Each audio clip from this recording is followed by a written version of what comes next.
I'm Claude Shannon, a mathematician here at the Bell Telephone Laboratories. He didn't create the compact disc, the fax machine, digital wireless telephones, or MP3 files. But in 1948, Claude Shannon paved the way for all of them with the basic theory underlying digital communications and storage. He called it information theory. And while Shannon did most of his pioneering work in the 1940s and 50s, the impact of his research on the real world is far more widespread today than it was 50 years ago. The whole idea of digitizing things and the fact that you can save them, store them, you can download them, upload them, a lot of that comes out of Shannon. Just that whole idea that digitization is useful not just because it sounds good, but because you can save it, you can store it on a CD or a DVD player, and the bits are the same today, they're the same today, they're the same tomorrow. As historians look back on the 20th and the 21st century, they'll say that Shannon created a challenge for engineers in 1948, and within 50 or 60 years they'd solved this challenge and went on to other aspects of digital technology. While information theory was his landmark work, Claude Shannon also contributed to the early development of integrated circuits, computers, cryptography, artificial intelligence, even genomics, making him one of the most influential minds of the 20th century. Yet when he died on February 24, 2001, Shannon was virtually unknown to the public at large. Elwyn Berlekamp, a UC Berkeley professor who co-wrote several papers with Shannon. He was a rather, I would say, somewhat shy. Not withdrawn. I mean, you could. It took some. You had to make some effort to access him. But he certainly was not one to volunteer to get in the limelight. The lay public does not fully appreciate how much of an impact information theory has made, coding and so on many of the things that we take for granted, from things, anything that involves storage, like CD players, for example, anything that involves communication of data, your modem that dials up and moves bits over the telephone channel, just about everything to do with communication, storage, and coding, compression, follow in some ways directly from the contributions that Shannon made. His discoveries were very much like Einstein's, in the sense that Einstein was thinking about some things that no one else was, and suddenly came out with not just the question, but the answer, like the E equals mc squared, sort of. That initiated all the research in atomic energy, the fact that there is so much energy, and this is how much there is. Well, Shannon discovered these formulas about information transmission, how fast, how many bits per second you should be able to transmit over various media. And other people weren't asking the question, and he came out with this answer, and it was just so beautiful that it inspired the people who ended up designing your cell phone and the communication links that make up the internet. Shannon, a lifelong lover of Dixieland music, popular when he was young, was born in 1916 and grew up in the small town of Gaylord, Michigan. His father, a probate judge, his mother, principal of the local high school. A distant relative of Thomas Edison, in college Shannon studied mathematics and electrical engineering at Ann Arbor, after a youth spent tinkering with radio sets, model planes, even building a telegraph system to a friend's house half a mile away. Graduating in 1936, Shannon went on to graduate school at an institution he would be associated with for most of his life, the Massachusetts Institute of Technology. Well, his master's thesis was on Boolean algebra, which is kind of an abstract field, but it's really the basis for the design of computer circuits. Shannon wrote that pivotal thesis in 1938 at the age of 22, applying the two-value binary algebra and symbolic logic originally conceived by 19th century English mathematician George Boole to the on and off positions of switching circuits, envisioning them as the basis of what he called a logic machine. He created the field of digital logic. Now, if you think about that, that sounds like a very simple thing to say now, but what does logic have to do with digital? Logic is reasoning correctly from premises. It's a subject in philosophy. He showed that and, or, and not, the simple connectives from theoretical Boolean algebra, could be used to build electronic circuits, which led in no small part to the invention of the computer. People have said it's the most influential master's thesis in history, which is certainly true, but it understates the point. If he'd done nothing else, he'd still be famous for inventing digital logic. Shannon landed at MIT after answering an ad for someone to work on one of the earliest analog computers MIT engineering dean Vannevar Bush's differential analyzer, a mechanical calculating machine. Shannon left MIT in 1940 to teach for a year at Princeton. He would later tell friends that during one of his lectures, Albert Einstein walked in, whispered to someone at the back of the class, and promptly left. Eagerly quizzing the student later on what was said, Shannon got a kick out of the answer. Einstein was asking where tea was being served. In 1941, Shannon stayed in New Jersey but moved into full-time research, joining Bell Telephone Laboratories. Shannon's arrival at Bell's research arm coincided with the Blitz over Britain. His early work included anti-aircraft devices that could calculate and target the aim of counter missiles against enemy planes or rockets, including the German V-1 and V-2 rockets that began raining down on England in 1942. Bell also put Shannon, now in his mid-20s, to work as a cryptographer. Some of the groundbreaking encryption work he did was built into the complex scrambling machine used by Franklin Roosevelt and Winston Churchill to safeguard their wartime transatlantic conferences. Later in the 40s, Shannon would spell out the fundamentals of modern cryptography in a paper called Communication Theory of Secrecy Systems. I worked in cryptography for about 15 years, more especially the last 5 years, and it always amazes me to go back and read some of his papers, how perceptive some of his comments actually were. Ian Blake teaches at the University of Toronto and recalls a conversation with Horst Feistel, the IBM researcher who in the 1970s developed the most widely used data encryption standard in the world to this day. He left me in no doubt whatsoever that he had read Shannon's paper and was very strongly influenced by the principles of confusion and diffusion that it contained. And the data encryption system served for a worldwide standard, in essence, for the last 25 years. After the war, Shannon focused increasingly on how to apply binary values to telephone switching circuits. Shannon was in a culture in the late 1940s where people did actually worry about the telephone network, of how to make a better telephone network. And, you know, I came along a little later than that, not a heck of a lot later, but, you know, a little later than that, you know. And people don't believe how it was almost religion with us that, you know, we were out to make the world's best telephone network and to make it better. Shannon worked for the telephone company. So one of the first things that they figured out as a result of this is that you probably shouldn't just make a telephone line longer and longer and longer and put amplifiers in the middle of the line. Pretty soon the signal starts getting smaller. And so eventually you have to amplify it. You have to make it bigger again so that the signal can move the next stretch. But every time you amplified the signal, you amplified all the imperfections that got into the signal, which we call noise. And pretty soon, all you had was noise. That led Shannon to a fundamental rethinking of the way telephone conversations and any other types of messages or information, as he called it, were transmitted, while others were thinking up better ways to send analog telegraph or telephone signals. Shannon conceived of digital communications. In Shannon's case, what happened was, and it was a tremendous surprise, that there was sort of a common commodity associated with all kinds of information, whether it be radio or television or satellites, etc. And this common commodity was, first of all, information, and information could be represented in binary form or a sequence of bits. The term bit, short for binary digit, first appeared in print in Shannon's groundbreaking 1948 paper, A Mathematical Theory of Communication.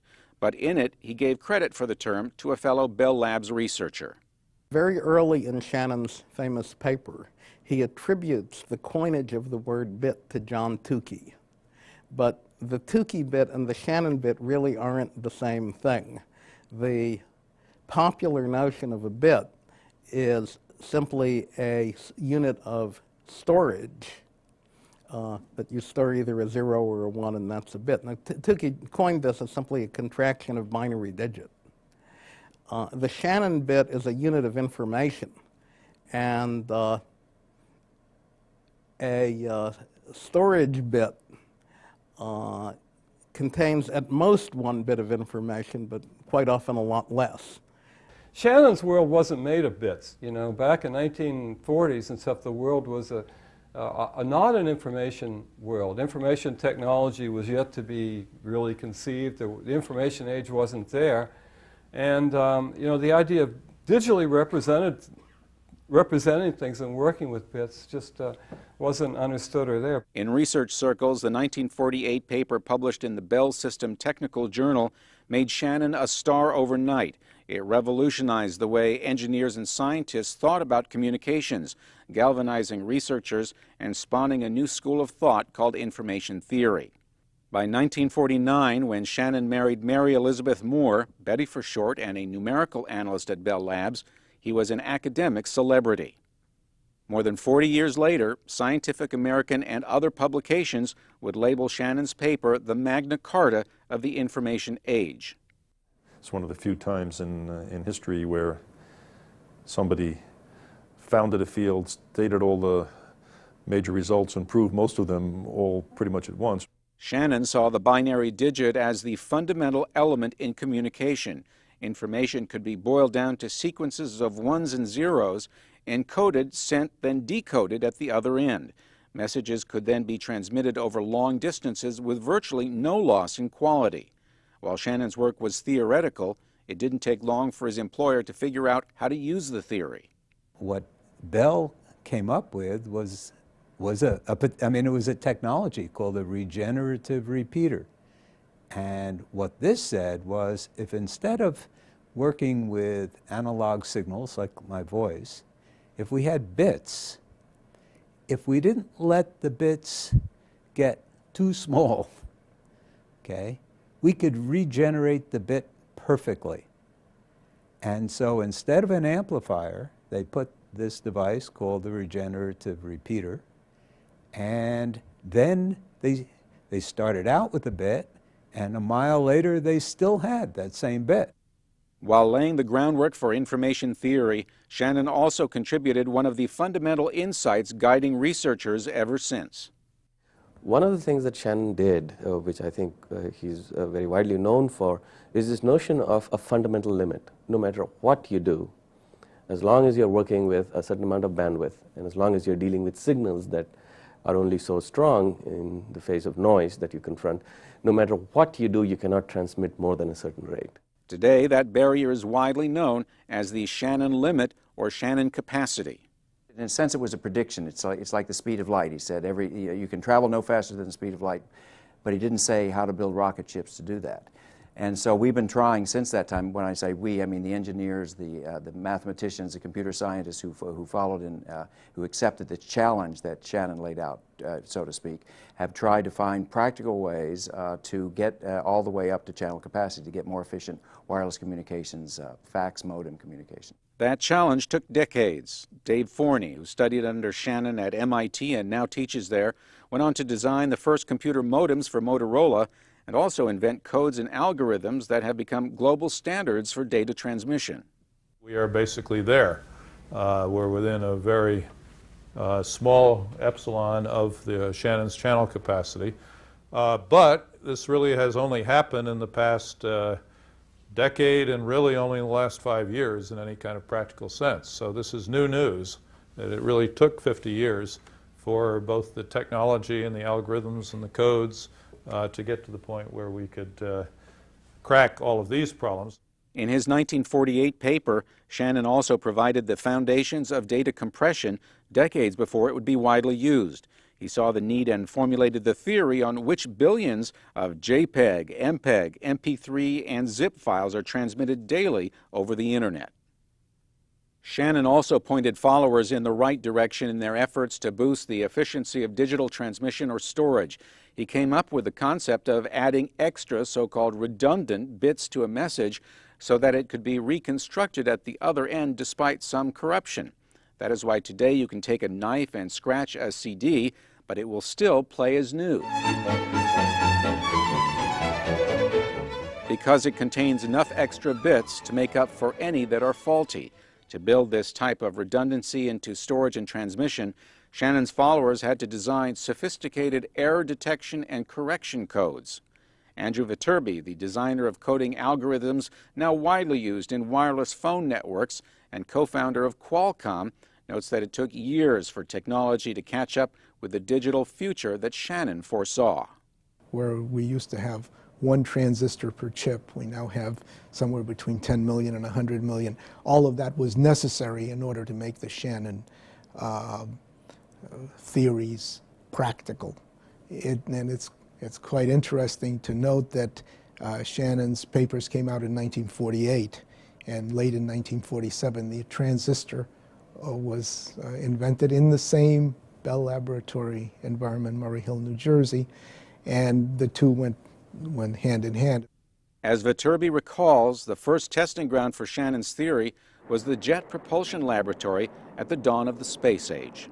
I, for one, was fortunate enough to land at the right place at the right time, that is JPL, just before Sputnik was launched, and therefore was on the ground floor, so to speak, of the space race, and was able to influence the coding systems that flew in the early and even some of the later spacecrafts, always essentially applying the lessons of Shannon ever more diligently, efficiently, or as we were learning more and more. Solomon Galam, now at the University of Southern California, also worked at JPL in the 50s and 60s and was instrumental in making digital the new paradigm for deep space communications. When I started talking in the late 50s at JPL about digital communications, this was considered a contradiction in terms by the traditional communication theorists. They were so wedded to the notion that communication involved continuous waveforms and continuous modulation. So the whole idea that communications could be, and we're moving in the direction of going digital, was a new idea that was very heavily influenced by Shannon. And the systems we started designing for deep space communication were, from that point of view, very much influenced by this whole new concept. The basic notion that Shannon contributed to communications, which was that you could compare how well you were doing with an underlying model that told you what was the limit, what was the capacity of your channel in a theoretical sense. The same year he married Betty, 1949, Shannon branched out from information theory and built a rudimentary computer to play chess. A year later, he wrote a paper on programming the machines, including several strategies for computer chess algorithms still in use today. He was also an early pioneer in the field of artificial intelligence, how to teach a machine to learn. This is Theseus. Theseus is an electrically controlled mouse. He has the ability to solve a certain class of problems by trial and error means and then remember the solution. In other words, he can learn from experience. It was named after the legendary Greek hero who escaped from a maze after slaying the Minotaur. Although he continued as a consultant there for another decade, Shannon left Bell Labs in 1956 to return to MIT to teach. While there, he engaged in an eclectic set of interests and inventions, many of them, in his own words, useless. In a 1963 edition of Vogue that also trumpeted the 60s as the pink decade in fashion, the magazine described some of Shannon's early contraptions, from a chairlift that took his kids 600 feet down from the house to Mystic Lake, to the hidden panel in his library that sprung open but didn't lead anywhere. The fact is, he loved engineering things, the gadgets that he kept around his house, the mechanical mouse, the chairlift from his house down to the lake. I mean, that was an integral part of his psyche, his mentality. He built more than 30 unicycles by hand in his garage. One of his questions was that intrigued him was how small a unicycle could a human ride. And he had several that no one had ever ridden. Shannon was an inveterate tinkerer and inventor. One room in his house was crammed with dozens of his devices: a computer that could calculate in Roman numerals, a machine that could solve the Rubik's Cube puzzle, a gasoline-powered pogo stick, and several mechanical juggling machines. Shannon himself took up juggling with a vengeance, a sport he later demonstrated for this Canadian broadcasting documentary. He also wrote a widely praised academic paper on the dynamics of keeping multiple objects in the air at the same time. Generally, if a guy comes up with all those things, here's a mouse that does a maze and this and that, you know, I sort of think he's showing off that he's Mr. Idea Man. But he was so quiet and unassuming and humble that I think that he was doing these little things despite himself rather than to show off. Stanford professor Thomas Cover won the Shannon Award in 1990, in part for his work extending information theory into investment analysis. Shannon never published on the subject, but delivered 2 influential lectures at MIT on stock investing, predating widespread use of portfolio theory on Wall Street. He and Betty Shannon also made a killing in the stock market after investing in technology startups owned by friends, companies such as Teledyne and Hewlett-Packard. Like playing the stock market, games and game theory also appealed to Shannon. One of Shannon's connections that is little known was that Ed Thorpe, the guy who became famous for writing the book Beat the Dealer, how to play blackjack optimally and count the cards. Apparently, one summer he had gone out to, he talked to Shannon and he asked whether Shannon would submit his work on blackjack to the proceedings of the National Academy of Science. And Shannon got interested, and before long he ended up going out to Shannon's house and working on roulette prediction. In 1973, on the 25th anniversary of Shannon's landmark paper, the Information Theory Society, within what is now called the IEEE, the Institute of Electrical and Electronics Engineers, instituted an annual Shannon lecture that evolved into the Shannon Award. UC Berkeley professor Elwyn Berlekamp, a later recipient of that award, invited Shannon to deliver the first lecture. I've never seen such a case of stage fright. Of course, once he got on stage, you know, and got after the first line or two, he did a fantastic job, and there was no problem. He had been out of information theory for certainly 5 and maybe the better part of 10 years at that point, felt that there was little that he had any right to talk to this group of eminent people about. He just felt that people were going to expect so much of him in this talk, and he was afraid that he didn't have anything significant to say. Needless to say, he gave a fantastic talk, but in my mind, it just showed me what a modest man he was. Even after retiring from MIT in 1978, Shannon could never completely escape his fame within the engineering community. Shannon is a hero of mine. Caltech's Bob McLeese says it was as if Newton had showed up when Shannon attended a 1985 meeting in Brighton, England. People lined up to get his autograph. Physicists don't line up to get other physicists' autographs, I don't think. I think he was just so far beyond of what the rest of us were capable of doing, there were photo opportunities. Despite his fundamental achievements, Shannon never won a Nobel Prize. He would have won it years ago, but his work is in mathematics and engineering. There is no Nobel Prize in mathematics and engineering. But in about 1980, the mid-80s, 84, 85, the Japanese government created a prize called the Kyoto Prize, which was supposed to be a mirror of the Nobel Prize. Monetarily, it's more money. Shannon won the first Kyoto Prize. Shannon gave his last major interview to Omni magazine in 1987. By the late 1980s, Shannon made fewer appearances, and friends began noticing signs that he was grappling with a terrible condition, Alzheimer's.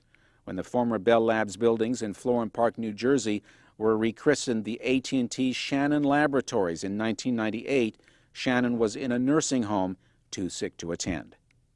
When his hometown of Gaylord, Michigan, put up a statue in his honor in October 2000, Shannon's wife Betty stood in for him. A few months later, in February 2001, at the age of 84, Shannon lost his long battle with Alzheimer's disease. To celebrate that life and highlight advances in information theory, the winner of the 2001 Shannon Award, Jack Wolf, organized a Shannon Symposium. Wolf is a professor at UC San Diego's Jacobs School of Engineering. The conference at the Center for Magnetic Recording Research on the UCSD campus featured presentations by 14 world-renowned thinkers and practitioners of information theory who came from as far away as the Netherlands. Conference goers included this graduate student who paid tribute in a way Shannon would have certainly appreciated. Shannon was truly a Renaissance figure. Do it. Just pull it straight off. After the symposium, Jack Wolf also dedicated a casting of the statue originally commissioned by the IEEE Information Theory Society for Shannon's hometown, with dignitaries including Qualcomm CEO Irwin Jacobs, who studied under Shannon at MIT, in attendance.